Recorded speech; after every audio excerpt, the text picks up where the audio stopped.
क्या क्या मुद्दे रहेंगे, क्योंकि तमाम ऐसे मसले हैं जिस पर लड़ाई का आरोप प्रत्यारोप का दौर जारी रहा है। लेकिन विधानसभा चुनाव में कम से कम सपा ने ये तो स्पष्ट किया है कि उन्होंने जबरदस्त टक्कर दी है भाजपा को। तो ऐसे में निकाय चुनाव भी जबरदस्त टक्कर वाला ही रहेगा। किन मुद्दों पर आप मुकाबला करेंगे? देखिए, अवधेश जी, अभी रतीश जी ने और अनुभव जी ने दोनों ने इस बात को बहुत स्पष्ट तौर पर बताया कि भारतीय जनता पार्टी ने निकाय चुनाव को लेकर के हर इकाई पर अपने प्रभारी, प्रवासी और संयोजक त्रिस्तरीय रचना हमने करने का काम किया और इन सब की बैठकें एक बार पहले हो चुकी हैं। बूथ स्तर से लेकर के प्रदेश स्तर तक हम सभी क्षेत्रवार, जिलेवार बैठकें कर चुके हैं। हम पूरे संगठन तंत्र के आधार पर मजबूती के साथ खड़े हैं। पहले भी निकाय चुनाव में भारतीय जनता पार्टी का परचम लहराता रहा है। आज 16 नगर निगमों में से 14 नगर निगम भारतीय जनता पार्टी के पक्ष में है। हम पूरी तरह से इस बात के लिए आश्वस्त हैं कि इस बार भी भारतीय जनता पार्टी अधिकांश सीटों पर हम अगर देखा जाए तो जिसको कहते हैं पासिंग मार्क्स में कि डिस्टिंक्शंस के साथ पास होना, 75% से ज्यादा सीटों पर भारतीय जनता पार्टी का कमल का फूल खिलेगा। हमें ऐसा पूरा भरोसा है क्योंकि भारतीय जनता पार्टी ने नगर निकाय के लिए जितना काम किया है, नगरों को स्वच्छ करने के लिए और नगरों के विकास के संदर्भ में, उतना काम पिछली सरकारों में कभी नहीं हुआ। जब सरकारें समाजवादी पार्टी की रहती थी और निकाय में भारतीय जनता पार्टी जीतती थी तो निश्चित तौर पर सपा या बसपा की सरकारें उसमें रोड़ा अटकाने का काम करती थी। लेकिन आज जब डबल इंजन की सरकार, केंद्र सरकार हो, राज्य की सरकार हो और जब नगर की सरकार यानी नगर निकाय में भी भारतीय जनता पार्टी होती है तो ये तीन तरह की शक्तियां एक साथ मिलती हैं तो निश्चित तौर पर उसका लाभ जनता को मिलता है और जनता इस बात को महसूस करती है। नगर निकाय के चुनाव में भारतीय जनता पार्टी फिर अपना परचम लहराएगी। लेकिन सवाल तो समाजवादी पार्टी से पूछना चाहिए कि अपने संगठन का गठन तक नहीं कर पाए हैं। हमने तो नगर निकाय की इकाइयों तक गठन कर दिए, अभी प्रदेश का संगठन का गठन नहीं हुआ है। अभी केवल अध्यक्ष घोषित हुआ है। अध्यक्ष के फ्रंटल राकेश जी कह रहे हैं कि हमारी तो डबल इंजन है, हम ट्रिपल इंजन की तैयारी कर रहे हैं और आप लोग संगठन ही नहीं संभाल पा रहे हैं, तो चुनाव कैसे लड़ेंगे?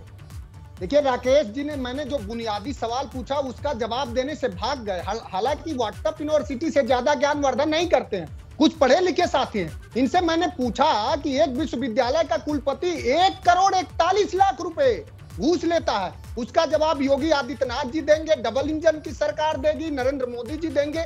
और जो मोरबी में जो घटना घटी, अमानवीय घटना घटी है, आप एक घड़ी बनाने वाली कंपनी को पुल बनाने का ठेका दे देते हैं और 134-150 मासूमों की जान चली जाती है। आपको शर्म आती है कि नहीं? आप में संवेदना बची है कि नहीं?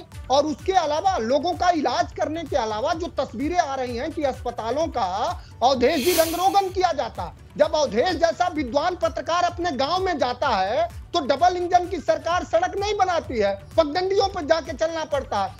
आज इनके जो पीडब्ल्यूडी मिनिस्टर हैं 34 करोड़ की सड़क को अपने अंगुलियों से उधेड़ दिए। तो यही तो है, डबल इंजन और ट्रिपल इंजन की जितनी भी सरकार होगी उसमें उतना तेजी से भ्रष्टाचार होगा और ये देश गर्त में दिन ब दिन घंटे दर घंटे जा रहा, भूखमरी के चपेट में है। उत्तर प्रदेश में आज डेंगू फैला हुआ है। आप जिस शहर से आते हैं तो अस्पतालों में खून और प्लेटलेट की जगह मौसमी चढ़ाया जा रहा है। राकेश जी जवाब दे पाएंगे?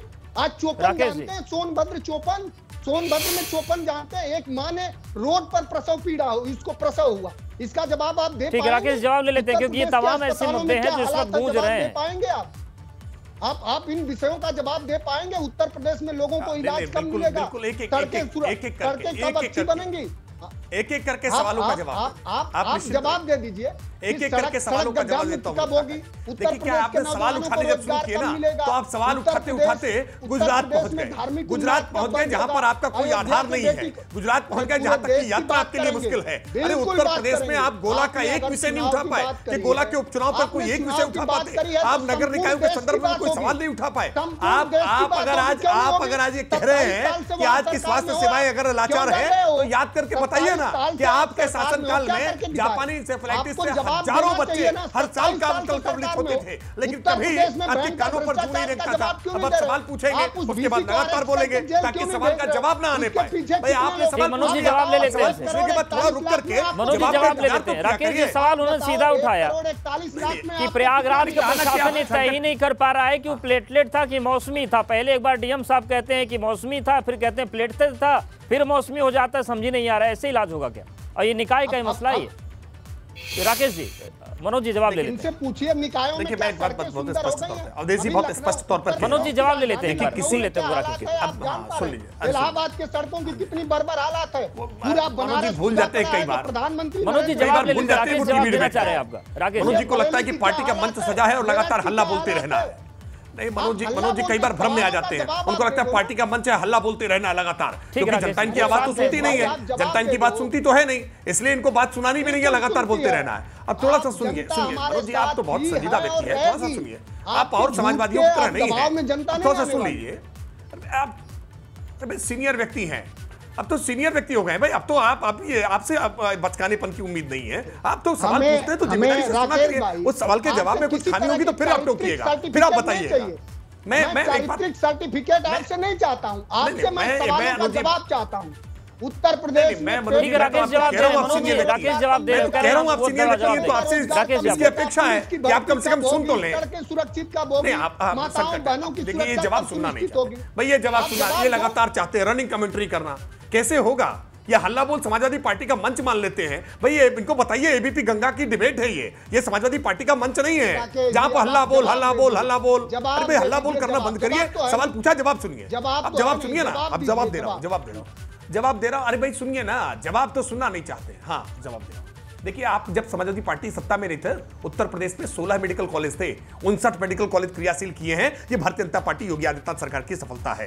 हाँ, अगर कहीं कोई घटना हुई है, हम घटना की जवाबदेही लेते हैं, जिम्मेदारी लेते हैं, और इस बात के लिए आश्वस्त कर रहे हैं कि मौसमी है या प्लाज्मा है, खराब प्लाज्मा था या मौसमी थी, जो भी है वहां पर जान गई है, और जिसकी जान गई है उसकी जवाबदेही जरूर तय की जाएगी। जिनकी जिम्मेदारी है उनकी जवाबदेही तय करने से हम पीछे नहीं हटने वाले हैं।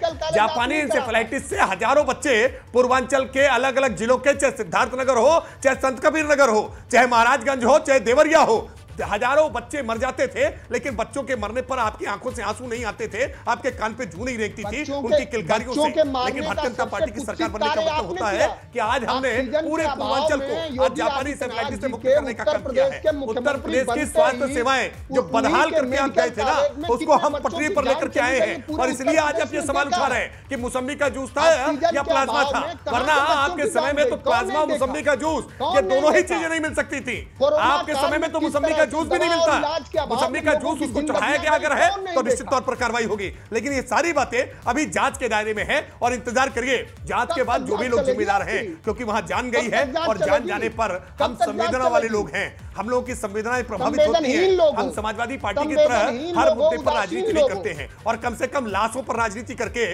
वोट बटोरने का प्रयास तो हम नहीं करते हैं। इसीलिए मैं कह रहा हूं ना कि आप सवाल पूछ करके जवाब सुनना नहीं चाहते। मैंने आज स्वास्थ्य के आंकड़े आपको बताए हैं, आप बताइए ना, आप बताइए कि आपके पूर्ववर्ती सरकार बहुजन समाज पार्टी की सरकार में एनआरएचएम का घोटाला होता है, एक एक करके सीएमओ मारे जाते हैं, और आपकी सरकार आती है, आप उनका बचाव करने में लग जाते हैं।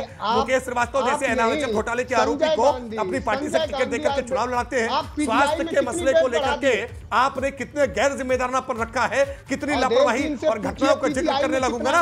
तमाम मुद्दे हैं जिन पर निकाय चुनाव में जो परिणाम है प्रभावित होगा। हमारे साथ लगातार अनुभव और रतीश भी बने, आप दोनों के पास भी आएंगे, मनोज जी, राकेश जी।